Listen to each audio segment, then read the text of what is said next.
Parte oggi in tutte le ULSS e aziende sanitarie della Regione Veneto l'indagine per conoscere l'opinione dei dipendenti su alcuni aspetti riguardanti l'organizzazione, l'ambiente di lavoro, il rapporto con i colleghi e con i propri superiori, ma anche rispetto alle politiche di welfare. Lo annuncia sulla sua pagina Facebook il presidente del Veneto Luca Zaia e chi ha partecipato al maxi convegno promosso dall'area vasta bassanese Amarostica sui problemi della sanità locale sa bene di cosa stiamo parlando, avendo ascoltato proprio uno dei relatori, Giovanni Faverin, discutere dell'idea insieme all'assessore regionale alla sanità Manuela Lanzarin. Importante, più che interrogare, è importante far partecipare le persone che hanno esperienza e competenza e un'alta professionalità.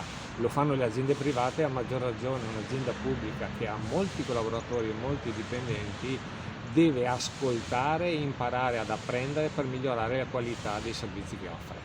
È verosimile ipotizzare che questa non sia la prima indagine che fanno negli ospedali, quindi sono in molti a chiedersi come sono stati e soprattutto come verranno utilizzati i dati. Ci sono molte indagini anche a livello nazionale e internazionale di questo tipo.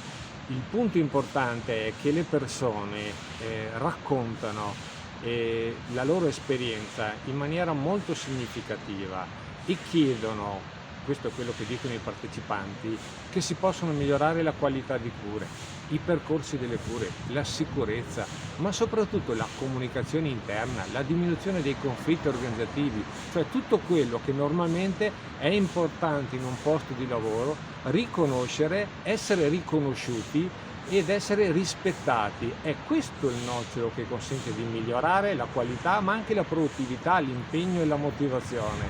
Queste sono le cose che raccontano i collaboratori e i dipendenti.